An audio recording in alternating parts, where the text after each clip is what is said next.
اسلام نے ایک مرد اور ایک عورت کو ساتھ رہنے کے لیے بحیثیت میاں بیوی کے کچھ قانون دیے ہیں۔ نمبر 1 یہ ہے کہ باقاعدہ نکاح ہو، اور نکاح کی شکل یہ ہے کہ ایجاب اور قبول، ایک طرف سے آفر ہو کہ میں آپ سے نکاح کر رہا ہوں اور سامنے والا اس کو قبول کر لے۔ 2 گواہوں کی موجودگی لازم ہے، مہر ہو، اور آپ علیہ الصلوۃ والسلام نے اس عمل کے لیے باقاعدہ اعلان کا بھی حکم دیا کہ اعلان کیا جائے۔ ویسے ہی جب صورتحال یہاں تک پہنچ جائے کہ ابھی ساتھ رہنا جو ہے یہ ممکن نہیں ہے، تو شریعت نے کہا ہے کہ اب ان دونوں کو الگ کرنے کی شکل دی جائے، اور اس کو کے لیے ایک طریقہ دیا کہ شوہر بیوی کو طلاق دے دے، یا بیوی طلاق مانگ لے، یا بیوی خلا لے لے۔ اب طلاق ہو گئی، خلا ہو گئی، دونوں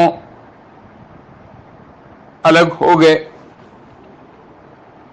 اب آئندہ زندگی میں ان دونوں کا پھر سے میاں بیوی کی حیثیت سے رہنا کیا یہ ممکن ہے؟ شریعت مطہرہ کہتی ہے، قرآن مجید نے بھی اس بات کو واضح کیا کہ اگر یہ جدائی 1 طلاق یا 2 طلاق کے بعد ہے تو پھر تو عدت کے بعد نیا نکاح کیا جائے، عدت سے پہلے رجوع کیا جائے، اور اگر 3 طلاق دیے گئے ہیں تو پھر حلال نہیں ہے حتیٰ تنکحا زوجا غیرہ، یہاں تک کہ کسی اور شوہر سے شادی نہ کر لے۔ اب دوسرے شوہر سے شادی کی شکل بعینی وہی ہے کہ وہاں نکاح ہو، گواہ ہو، رخصتی ہو، میاں بیوی کا آپس میں جو تعلق ہے وہ قائم ہو جائے، پھر وہ شوہر مر جائے یا اس شوہر نے پھر طلاق دے دی، پھر وہ واپس اپنے پرانے شوہر کے پاس جانا چاہے تو شریعت نے اس کی اجازت دی ہے، اور اس کا ثبوت ہمیں حضور صلی اللہ علیہ وسلم کے زمانے میں ملتا ہے کہ آپ علیہ الصلوۃ والسلام کے پاس ایک عورت آئی اور کہنے لگی کہ فلاں سے میرا نکاح تھا، اس نے مجھے طلاق دی، پھر طلاق کے بعد میں نے فلاں سے نکاح کر لیا، لیکن وہ شخص جو ہے وہ فزیکلی طور پہ کمزور ہے تو میں پرانے شوہر کے پاس جانا چاہتی ہوں۔ حضور صلی اللہ علیہ وسلم نے فرمایا کہ نہیں، تم دونوں کا آپس میں بحیثیت میاں بیوی کے ملنا یہ ضروری ہے، اس کے بعد وہ طلاق دے دے یا جو بھی ہو۔ اب بعض جگہوں پر ایک شکل ایسی پیدا کی گئی، بن گئی کہ عدت کے بعد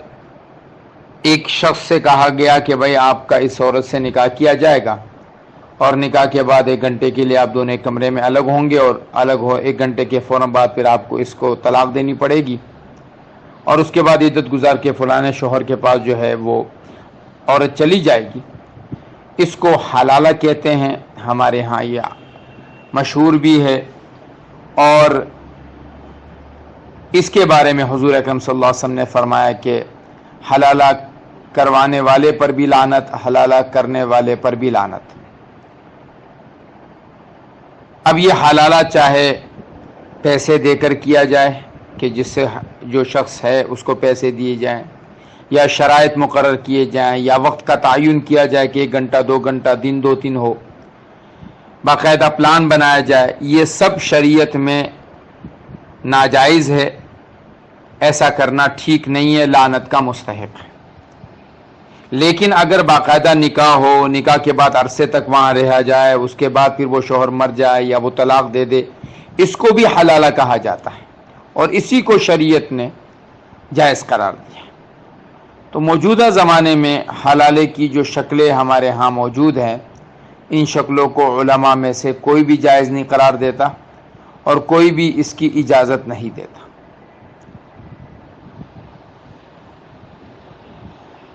البتہ یہ ضرور کہا جاتا ہے کہ اگر کسی نے اپنی بیوی کو 3 طلاق دے دی ہے، اس سے الگ ہو جائے، اب اس کے اور اس کے دوسرے نکاح کے مابین جو ہے وہ کوئی رکاوٹ نہ بنے، تاکہ وہ جا کے اپنی زندگی گزار سکے۔